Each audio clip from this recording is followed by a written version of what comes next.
peace and light. It's Shy 7 by Shy, and I'm back with another video. So, I know I've been MI freaking A. There's been a whole lot that's transpired within this year, as you all know. And I just took this time to focus inward and all of those other good things. So, nobody's perfect, as we all know. But I just really wanted to just come and speak with you guys about a major revelation that I've had over the course of these past months. Basically, to sum it all up into one short sentence or question: who's driving your car? Do you know who's driving your car? Tell me, because I want to know, honey. I want to know.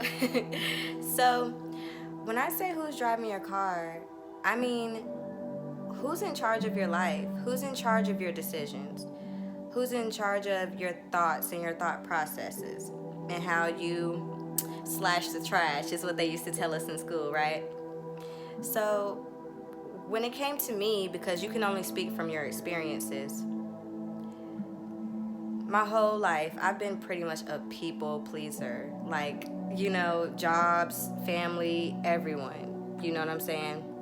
And sometimes it comes to a point where you realize that all you really truly have is yourself and your soul tribe. You know what I'm saying? Once you come into cahoots with those folks, it'll be, and you'll know. So basically what I mean by who's driving your car is, like I said, who's controlling your thoughts, who's controlling your actions, your feelings, and things of that nature. So I had to step back and realize, who the fuck is driving my car?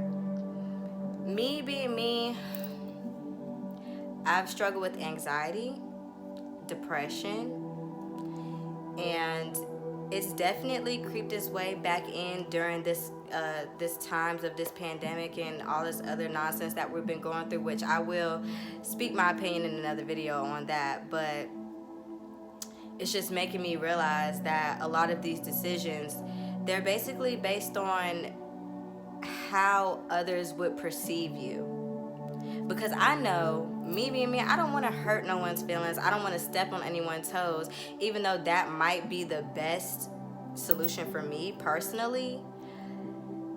And that's just how it turns out. So you always kind of just like, sit on your hands and don't make any moves because you want everyone else to be happy around you. But what about you?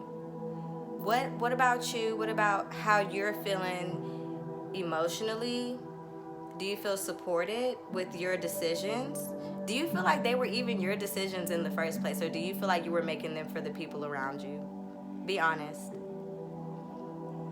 And so with that, there comes a point in time where you want to take control of your life. You want to step into your power. Do you hear me? And it's not as easy as it sounds or looks. Trust me. We all are going to make mistakes. We're going to get distracted. We're going to get derailed. It happens. As long as you don't stay there, that's what's important.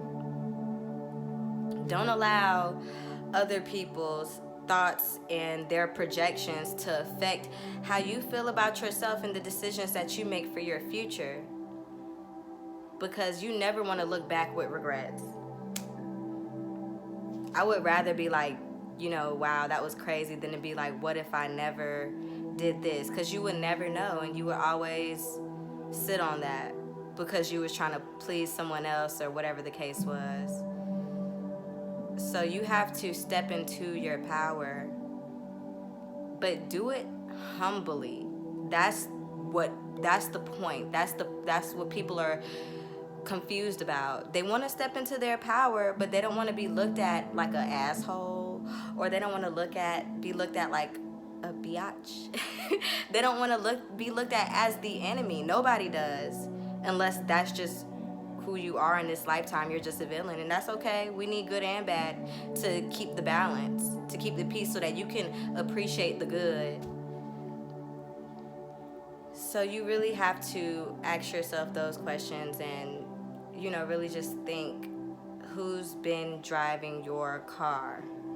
Because I swear, it'll be a point where I'll be driving the hell out of my car, and then someone will come along and I'll scoot over in the passenger seat. you know? Just because I'm that open, my heart is that big. I wouldn't even say that trusting, because I'm not naive, but I give people the benefit of the doubt.